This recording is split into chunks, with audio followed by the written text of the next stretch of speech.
Hey guys, so this video will explain how the course is set up, Chem 143.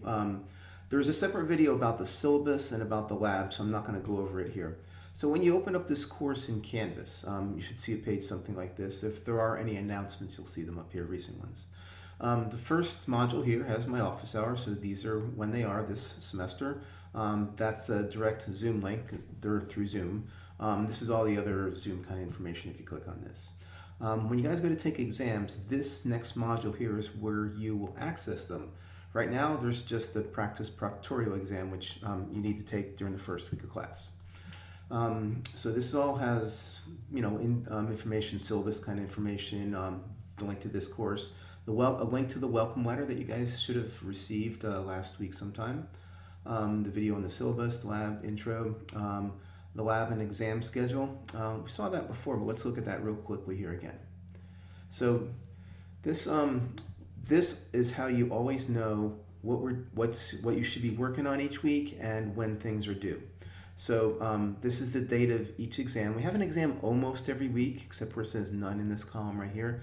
And each of these exams, guys, is on one module, or basically one chapter, except, now this is important, after the first exam, which is on the module called Numbers and Measurements, every exam after that will have one or two questions from one or more previous modules. It could be any of the previous modules.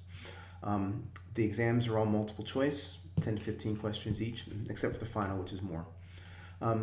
So the first exam is on January 26th. The exams are at 10:30. Yeah, you take them through Canvas with Proctorio.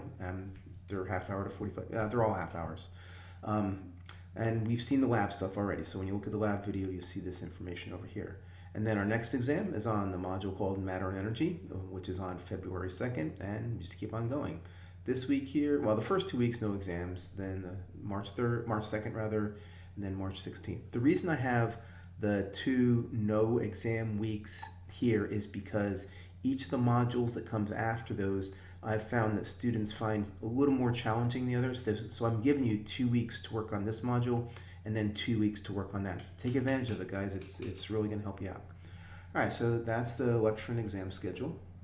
So that's how you know when everything is, when you're going to do everything.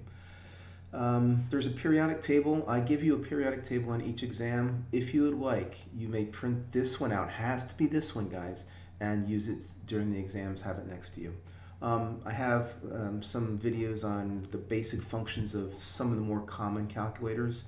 These just happen to be the ones I have. If you have a calculator that's not here and you're not sure how to use it, make sure you ask me. That's one of the things that hurts people sometimes at first if they're not sure how to use their calculator correctly. So make sure we're doing that right. Next, I have links to various texts. There is no required textbook for this course because all the information is here in front of you, basically. But some people like to have a text for reference or to read it, get a different point of view on things, or maybe to get some more practice problems.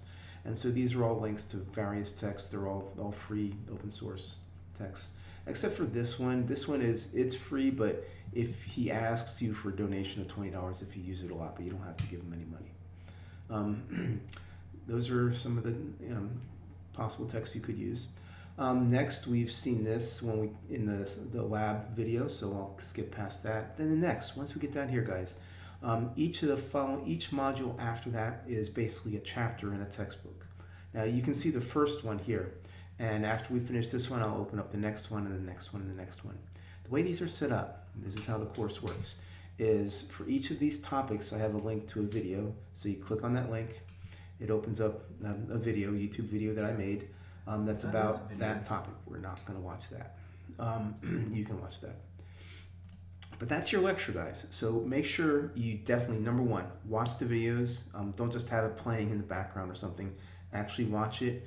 Take notes. That's your lecture. So treat it as if you were in the classroom, sitting in the lecture. Take notes. Stop it if you have to.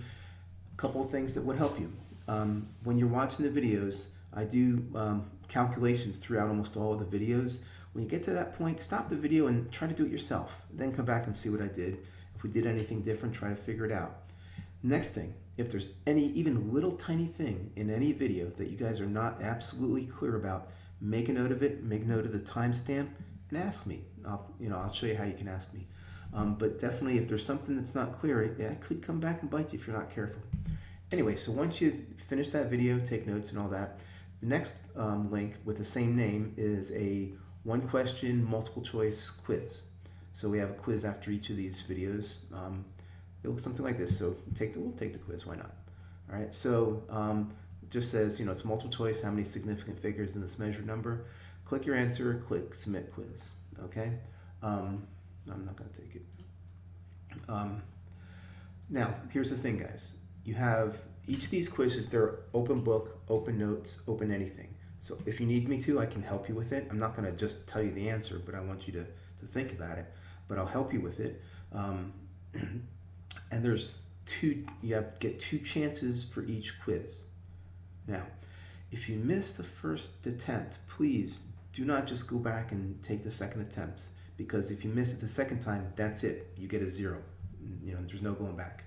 But if you miss it the first time, just set it aside. Don't give in to that temptation. Then ask me, or ask somebody else, or look it up or something. But figure it out before you just go back and take it. So we have video, quiz, video, quiz, quiz, video, quiz, so on. Then when we go all the way through this, you should make sure you get this. This is all this information. Get it, do all this stuff, and then you're ready to start studying. So the next link, which is always the last one in each module, and it's a really important one, it's the homework.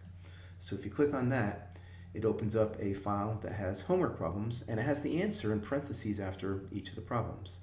So what you guys should do is you should work out each of these problems, see if you get the same answer. If not, figure out why. Ask me, I'll help you. This is the best thing you guys can do to study for exams, is to work through this multiple times.